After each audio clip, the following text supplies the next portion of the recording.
Okay, everyone, thank you for coming. We'll give the floor to Shivani for our opening remarks. Thank you, Farah, and thank you the judges, colleagues who are here today to attend this important meeting, IOM Somalia M&E and Communications Awards program. It's quite an important program. So I would like to officially open this and thank you everybody who are here and they put efforts to make it happen. I have another meeting, so I will with the chief. So all the best, and I will leave now. Thank you. Thank you.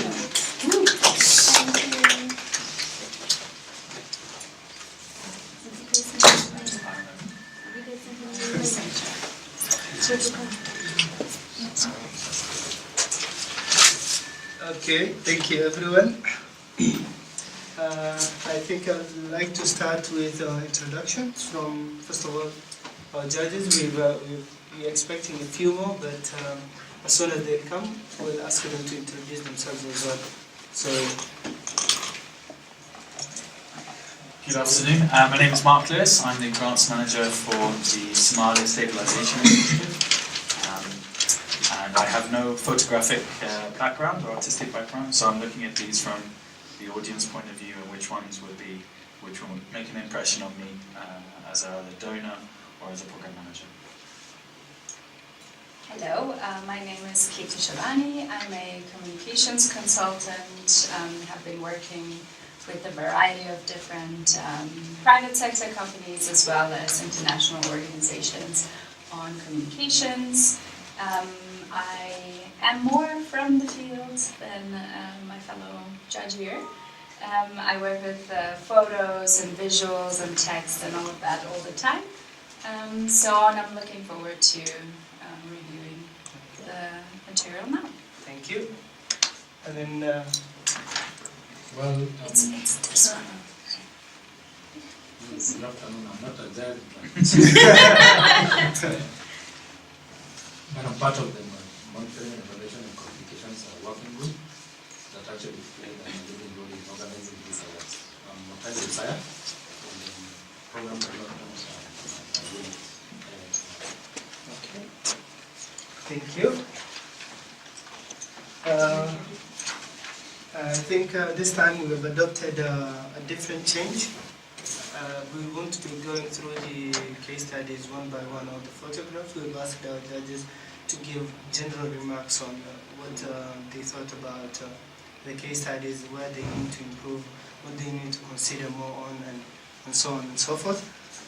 But before we begin, I'd also like to recognize and appreciate all the staff that have submitted, and I'd like to call them out one by one. We have Abdulrazak Hesiali from IBM, the program IBM in Bosaso. We also have Iom Somalia'S from the same department, IBM in Garowe. We also have Muhammad Dahir Muhammad from MHD in Dublin. We also have Hamza Osman from MHD in Mogadishu. We have Abdullahi Fathia from Mida Hargeisa. Mohammed Sharif from RRDS Garbahari. Mohammed Sharif again. And then we have Mohammed Gaye from RRDS Garbahari. And then we have Abdullahi Farah Barre from TIS, the previous TIS program, now called SSI. And then we have Abdurrahman Duale from TIS stroke SSI in Mogadishu. And then we have Mohammed Abduali from Mogadishu, the same TIS program. Okay, so we would also like to recognize, since we began a year ago, we have received our first documentary. So we would like to recognize Otango Mohammed Abduali from the TIS SSI unit in Warshaf. He submitted a documentary instead of a case study. which we thought, I don't know what the judges thought, but the PDMU, M&E Communications and Working Group thought that was a good initiative from him. So special thanks to him. And I hope this sets a trend for all the other submissions. We don't need to have case studies all the time. We can have interviews, documentaries, just photo stories, anything. As long as it's something that's showcasing an impact or focusing on a certain case study, then everything is welcome. With that, I'd like to give the chance for the judges to give general comments.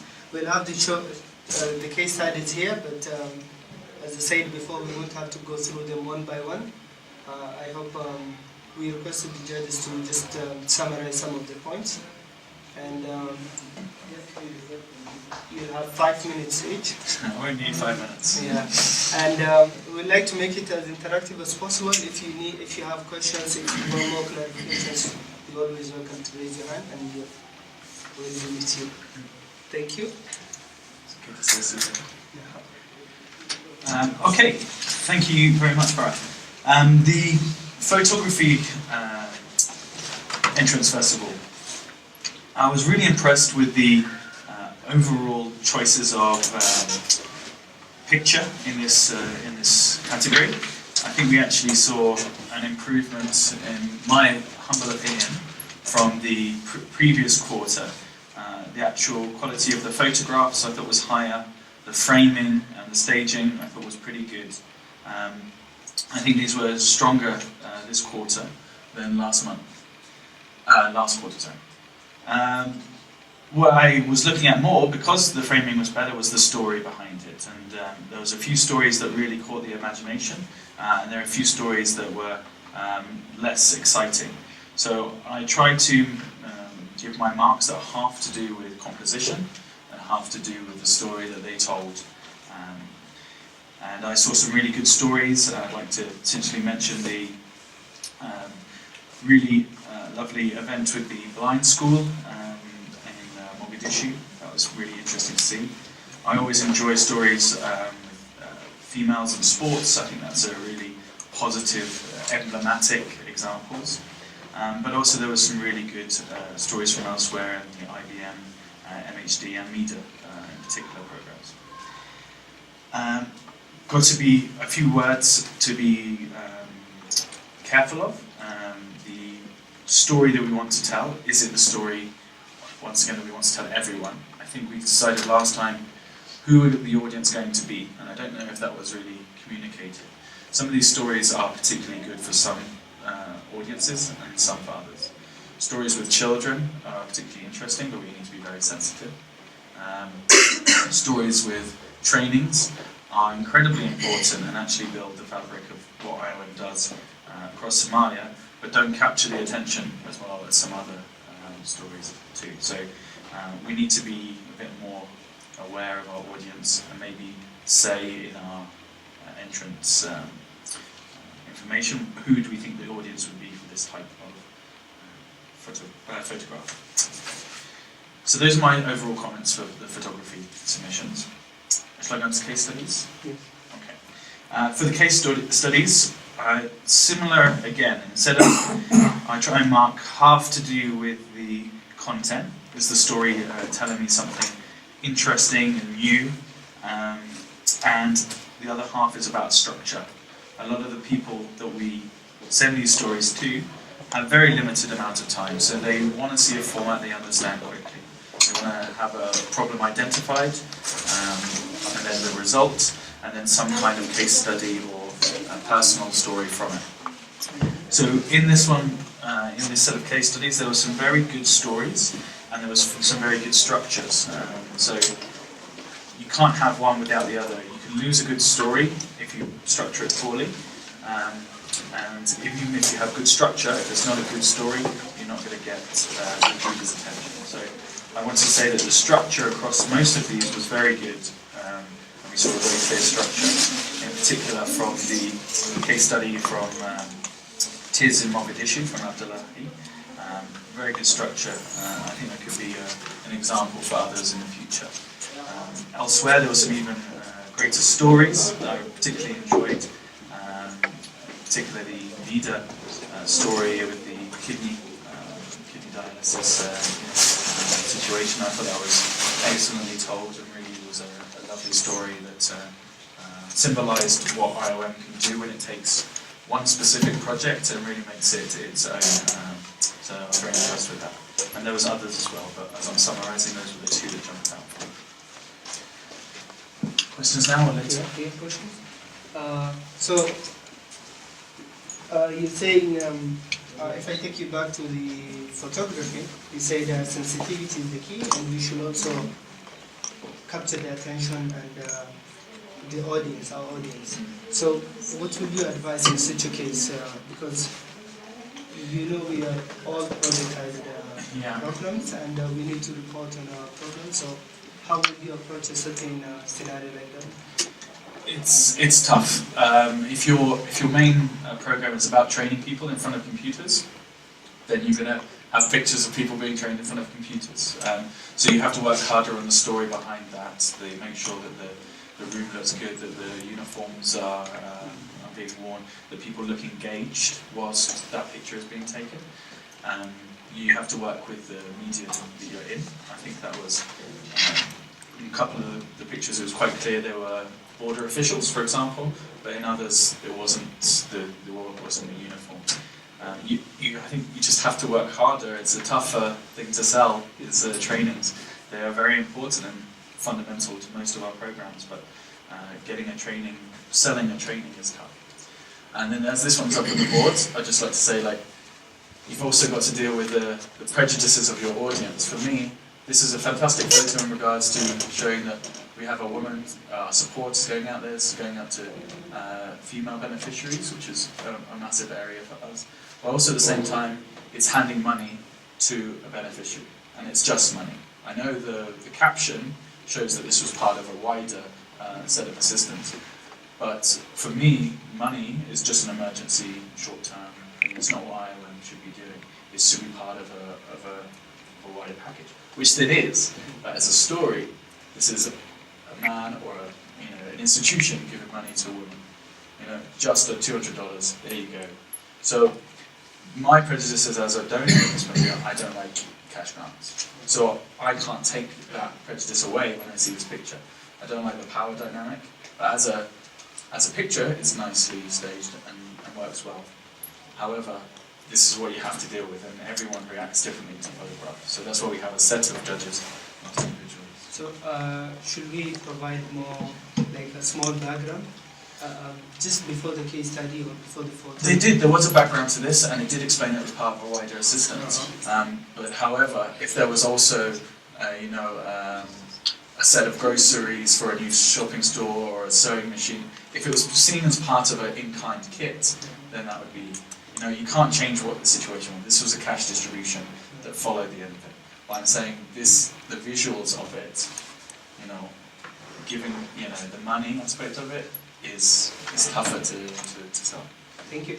What about visibility? We talked about visibility last week. Yeah, I think much better this time. I think almost all captions there was the IOM logo, and not all judges would want to see that. Some people don't like seeing the IOM logo. It should speak for itself.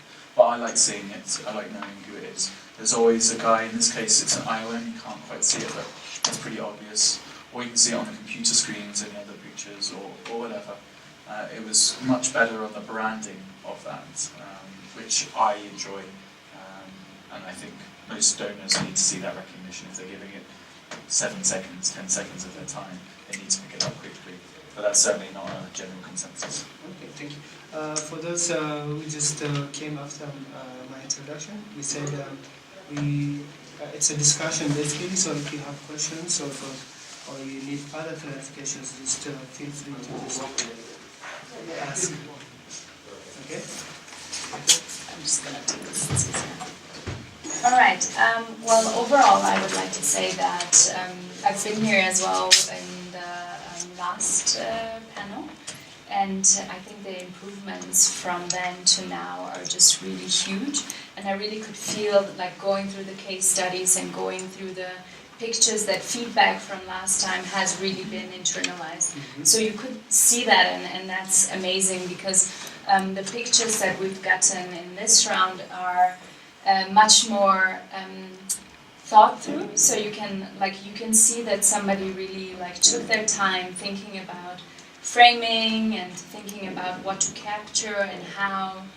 So that all is visible, and I think that's a great improvement. I mean, there are still, of course, things here and there, like cut-off feet on the side or things like that, but overall we've had huge improvement with lighting, we've had huge improvement with framing, we had more experimental shots as well, where people tried new things out that I feel like were a bit less conventional than last time. And that's exactly what we want. The first step to really improving is to kind of, be aware that what you've done before, how that, has worked or has not worked, and what you can do to improve it, and then just experiment. And even really good photographers in life, they take 500 pictures, and out of those 500 pictures, there will be one or two really amazing ones. So we should continue to encourage that and experimentation and playing. Yeah, it should be something nice as well. It shouldn't be considered as just work. So that was really good. I love that. A lot more action shots as well. People looked at capturing the faces as well. There are lighting issues here and there, but that can be improved, I think. I also felt what was really striking for me in this round is that I could look at the pictures and I felt here and there that I'm in the scene as well.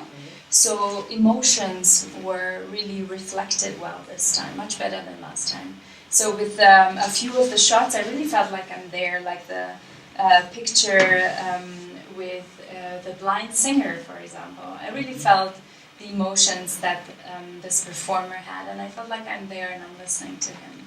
The picture with the baby and the mother, much more candid shots, much more natural, and I feel like, oh, I understand the people behind the pictures as well more.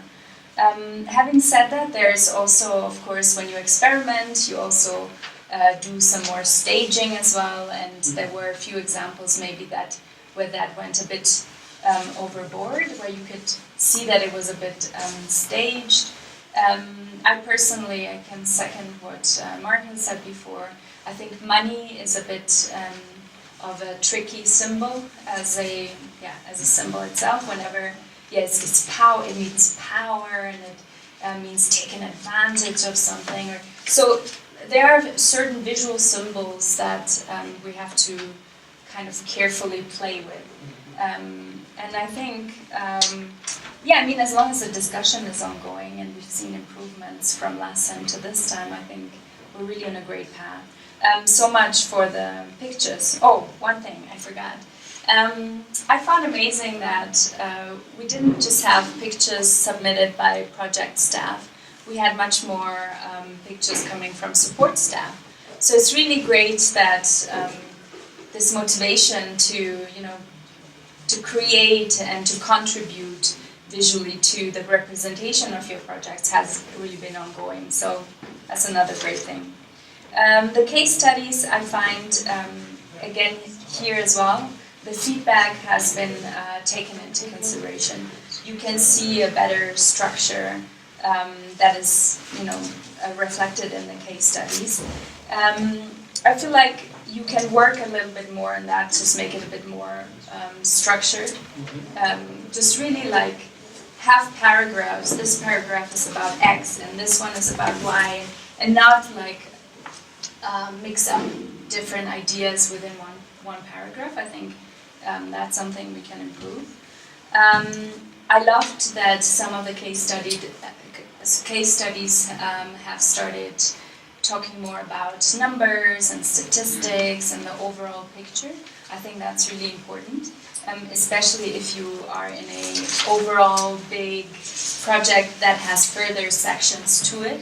I think it's always really important to link it to the overall intervention. Why are we doing this specific thing? And not just leave it as an isolated activity, but really always bring it back to what IOM does more generally. And I love that, statistics, numbers, really looking into the impact side of things. Numbers are great if you don't overdo it. It's something that people trust more than, I could be talking here all day, but numbers somehow make people believe, oh yes, I can see that you have actually, done something. What I think we can work a bit more on would be to include more voices of the people that you're training, that you're working with, your beneficiaries, all of that. There are bits and pieces here and there. You can definitely see that, it was a thought, and they have, considered it and put it in the case study. But I want to see more of that. I want to see more quotes, and I want to know more of how has IOM, impacted the lives of specific people that you're mentioning in your case studies. I'm honestly, overall, I'm really impressed, and I love this path that I feel this staff is on to. And if we continue on this, I'm happy. Okay. That's good, thank you. So, just before, what about the topics of the case studies? What do you find, were they appropriate enough, were they summarizing enough, were they capturing the interest? Yeah. Again, they're huge improvement from last time. What I think would work a bit, mostly it's, you can have a, let's say, in quotation marks, boring training. Yeah, that maybe a viewer who's not directly involved in the project might not find very interesting. But you can always link it to an overall intervention that kind of, highlights the impact and the importance of this particular activity. And that's what I said before, why I think it's really important to link those things up, because then you don't just see a training, done with only 40 people, but you see how it works in the overall, on the big scope of things. And that's, I think, it's important. What do you think, Mark? Yeah, I think that's the stories were structured better, and there were some really interesting stories. I think that we've always got to link it to the impact, as they said. Why do we do the training? Why do we give that extra? Keeping it topics? As the topics, yeah. I mean, this is what we do. These are bread butter. They were really very good stories, actually. The solar lights, obviously. I think the solar lights as it's an idea. It's fantastic. And the thing with solar lights is that you automatically think about the positives. You don't think, oh, a light. You think about the light not automatically and the impact that it has. Yeah. Whereas others, sometimes if it's a training, you think, oh, it's a training. You need to think exactly the same way. Training is the same as a solar light. It's something you do to create an impact or create a change elsewhere. Solar lights, we do it automatically. Training, we find it harder. So we just need to take the reader through that journey a bit more quickly if you're doing training or something so obvious. Kete, you've mentioned statistics and numbers, you've seen more of it, but was it at a risk? As in, I'm assuming we put a lot of numbers and statistics in our donor reports. So is there a risk of the case studies now moving from showcasing a certain success story or a certain case study to it being just another annex to a donor report? No, that's a very valid point. And as everything in life, really, it's about the balance. And I think for me, the numbers kind of indicate the same things that we've just discussed. It kind of just links it to something bigger than this story. And it's good. We want to know this, the individual story. But if it's not linked to something, broader, then it just you run the risk for it to be incomplete. And each of the case studies should somehow also have a hint of this is why we do it, and this is how this particular thing, plays into the broader picture. And again, like, I find numbers great because they give me a sense of how big you are going, how big the impact has been. But of course, you don't want to overdo it. And in the case study here, I think it was a kidney case study again. It was a good amount. Like it was 3 or 4 numbers that just showed me enough to understand that this clinic is really important. It has not just benefited one person. Since it has been ongoing, nobody has died on kidney failure. I find that really impressive. So I think it's just this. It goes back to this linking aspect of things. How can we link it better to what we do overall? And what do you think about a different way of presenting the numbers through charts? Yeah, I mean, I love it. I'm a very visual thinker, and I think about 70% of all people in the world are visual thinkers. So the more of it you can integrate into it, the better, because what essentially you're doing, or what a good product should do, should make it easy for the lazy people to understand what it is about. So you're basically just chewing the information for them and making it and laying it in a very digestible manner. This is my job. This is what I do every day. Is basically I try to make thinking for you much easier and much nicer to look at. And I think that's the way you need to look at these things as well. If you have numbers, take advantage of it. For a donor board, if it's in an Excel sheet, fine. But for your external audiences, you can definitely do nice infographics, charts, illustrations, and yeah. And on the photos, you've mentioned emotions. You've liked the simulations this quarter because you can relate to the pictures. Do you think those pictures, the case studies, also explain the pictures really well, or were they two different things? Like you find a very good photo, but and not so good case study within the same. Maybe I'm just in euphoria because I'm just so happy that really there's been a great improvement. So I can't think of an example where it was like strikingly different. I think you need to look at it like if the picture, works without the text, then even greater. And then, capitalize on that in the story, because in the story, if the picture has already got my attention, and I've already had some kind of emotional, reaction to it, then use that in a case study and just tell me more about this person. Tell me more about why this person is happy or sad or not. Yeah. Thank you. I'm going to come back to you for the comments on the documentary, our first ever documentary. Yeah. But I'd like to hand over to our judge. Maybe you can start with a few introductions and then. Thank you.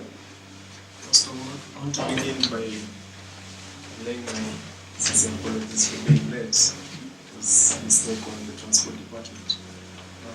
Anyway, to begin with, I must appreciate this effort. This is actually my first time doing this, and it was quite a good experience even for me reading the reports. It's good that the field officers are doing this, and you can imagine the kind of pressure they are in the field, and at the same time you have to put up a report.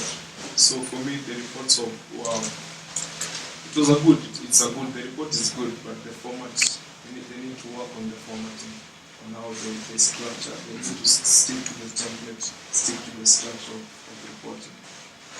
In terms of editing, in terms of how the report must come, the title, the body, everything must be the impact that the project is doing. In terms of photos, the photos are also nice, because I'm sure it's very difficult getting photos in the field, and but the photos need to represent something. when you look at the photo, without even going to the caption, you need to know, hey, this is what was happening here. And also on the captioning part of it, some of the captions were way off. They were not like the caption need to be part of the picture.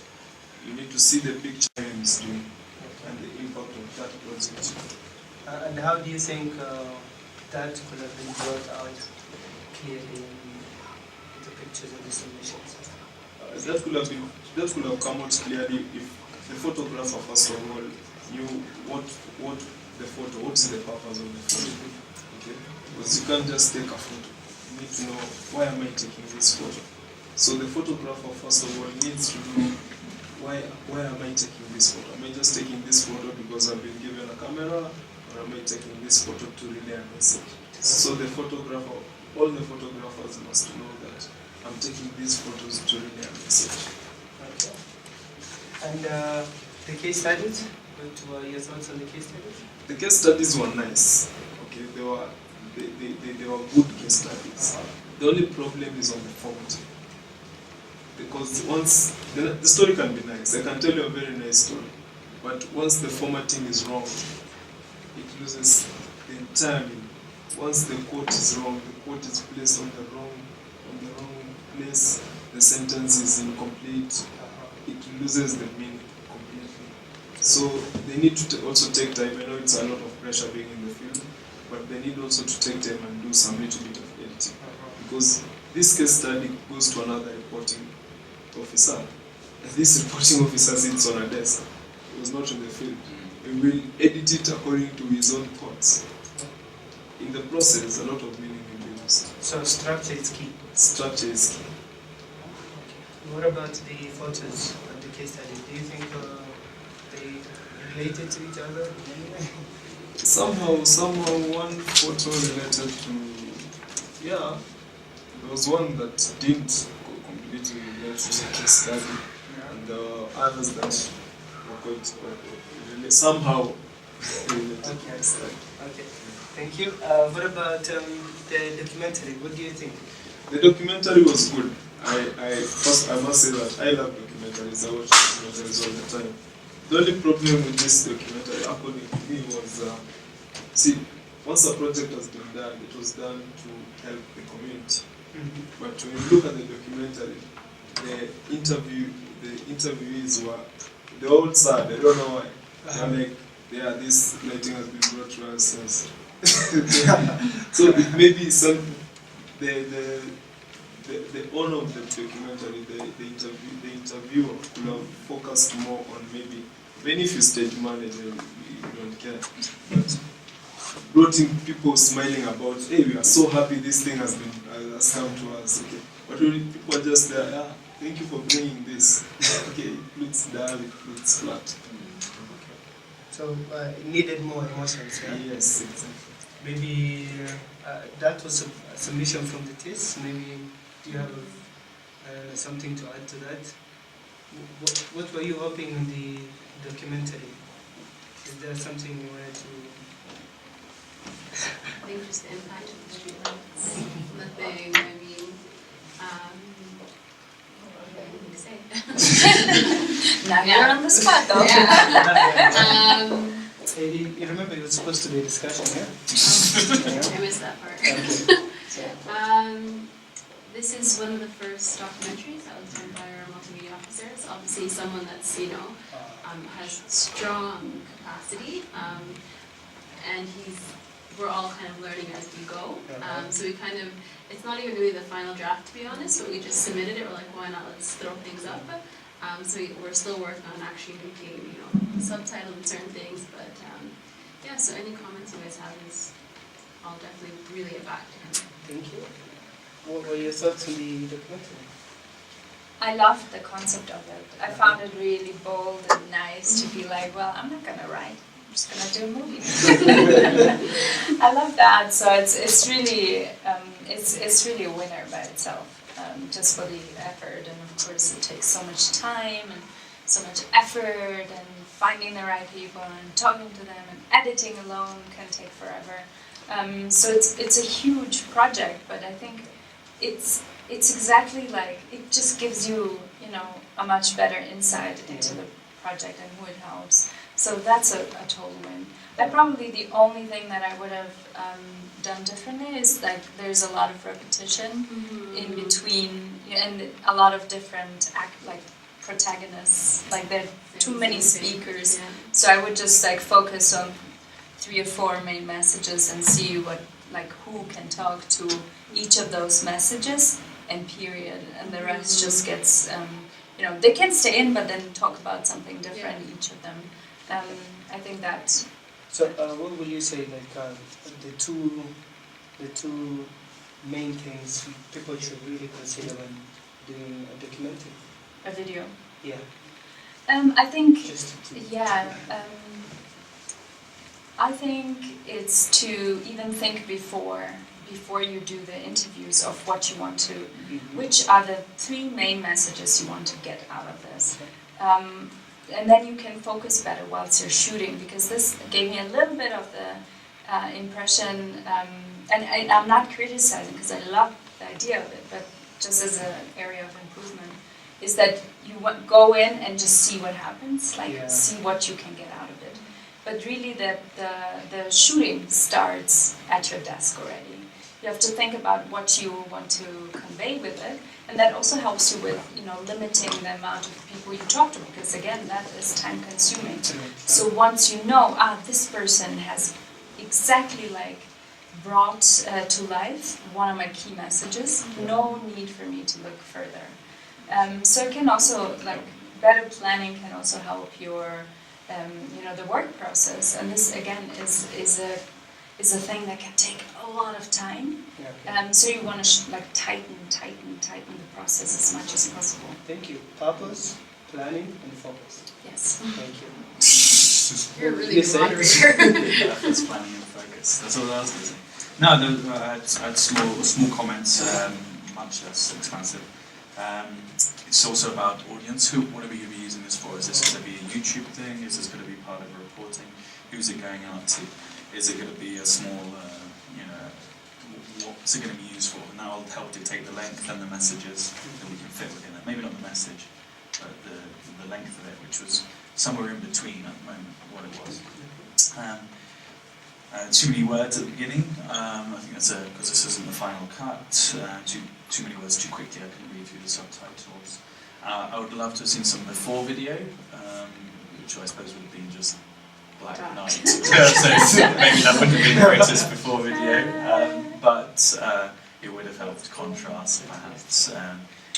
Obviously easy to say afterwards, but I think we knew we were going to make these solar lights are a big deal for us, so I think we can look into that in the future of having some before photos, even if it's photos that kind of come across the screen or whatever it was, something beforehand could have helped show that difference. So with focus, did you guys mean focusing on the scene you want to shoot, or focus just the camera focus? Focus can mean a lot of things. Focus can be you know, your key messages.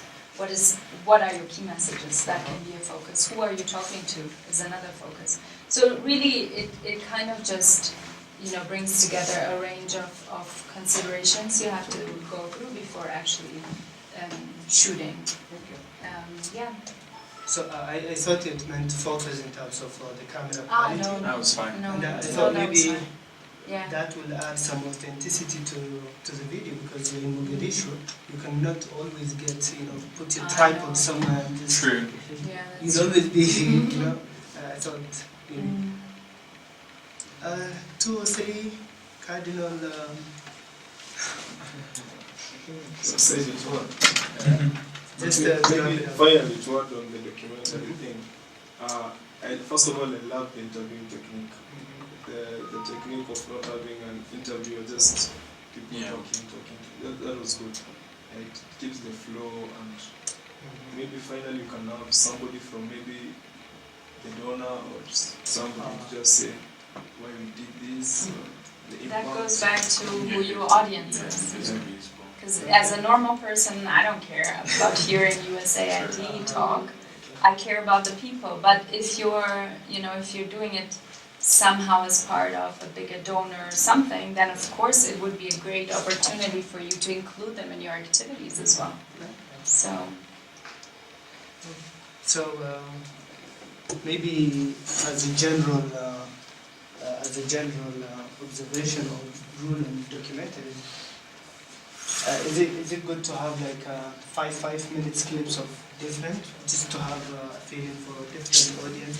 If you want to include the donor in a 5-minute clip, you can do it, but you can also have like 2-part series. Yeah, for internal and external use. yeah, if you have the resources and the time for that, I mean, that's great.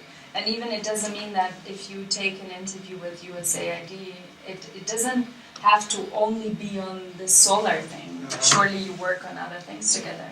So you just do one interview with them on a variety of different topics, and then you kind of pick and choose whenever you need something. But at the same time, you're building an archive, a pool of material that you can reuse in the future, instead of going to them all the time. It's surely something you would want to see more of. Absolutely. Okay. It's better than the reading. See the lazy, Yeah, person. next time maybe we're going to encourage them to not only give us photos, but maybe animes or cartoon, something, animation. Podcast. Just to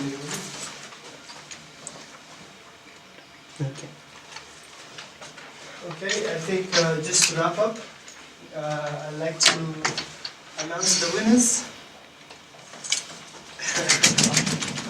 So I'll first of all start from, I don't want to say the bottom because everyone tried. Everyone submitted a good case study, and even though the case studies might have been better, or might have, maybe one of the judges, you might connect to one case study and it's true, and one photo than the other, but every one of them tried, and hopefully this will just give you more motivation to submit more case studies. We will share the personalized comments on each case study and each photo with the participants who submitted.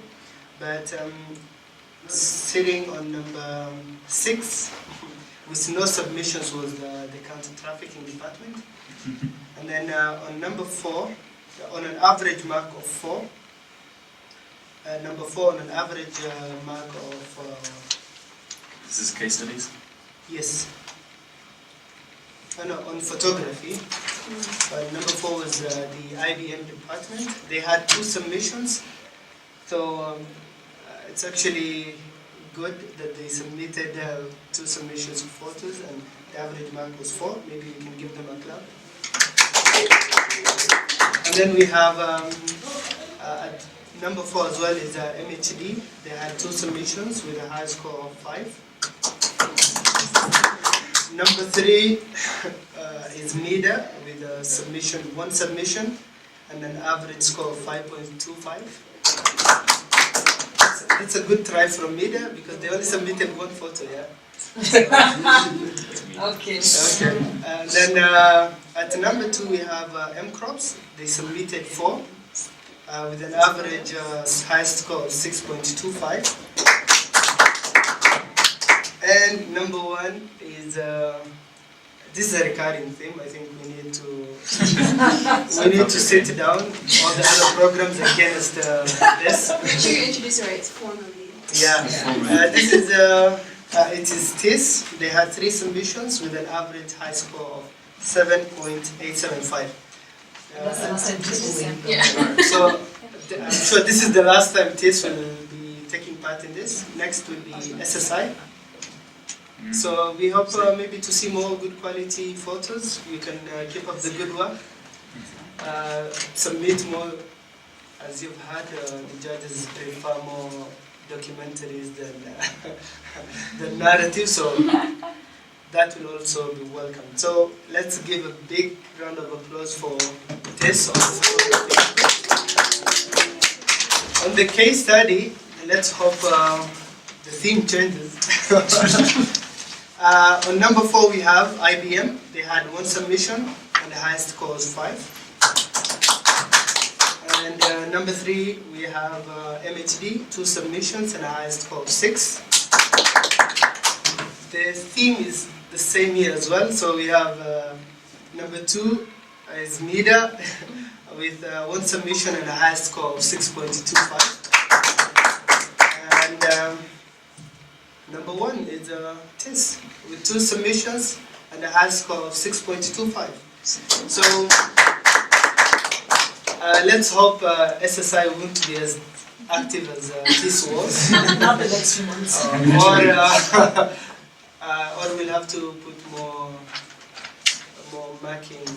We'll have a very strict marking scheme for TIS only, and then give a better one for. So, can you please come and take the trophy again? Are we actually going? Yeah, of course. Yeah. It needs to be there permanently. Yeah, exactly. 5 times, yeah? We give it another Slap our name right I there. know.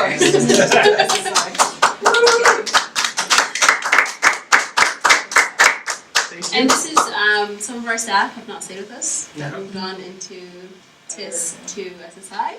So this is for all our staff that have not continued with us. They've done a great job reporting. Good. It's good those staff are not with you anymore. We might beat you. If I go missing, I'll send it to them. Thank you. Wait. We have appreciation gifts for the judges as well. So we just want to appreciate you for taking the time. I know we've had how many submissions? Case studies. It was 8 and 12 photos. It took time and energy to give comments, to review them, and we will share all your comments with the participants, and I'm sure they'll appreciate your efforts. So this is just a small token of appreciation. We can't thank you enough. So, Mark, will you please? Thank you. Shortcuts. Thank you. I hope you can be our judge next time. We'll see. Maybe Farah will give it a go. Just confirm if it's agreement. Thank you. Just confirm if it's agreement. It's a grenade, yeah. No more. Thank Somali you. judging. Can I shake hands? Regular And then, this is two stages, yeah? Yes, thank you so much. Thank you. We hope to have you as a judge next time as well. So when we send you an email, don't please Straight. answer it, yeah? Straight to the... What's Patrick? Thank you. Sorry once again. Thank you. And I think the rest of the gifts are mine. So thank you everyone for showing up. Have a good afternoon. Thank you. Thank you guys. Well done to your team. Guys.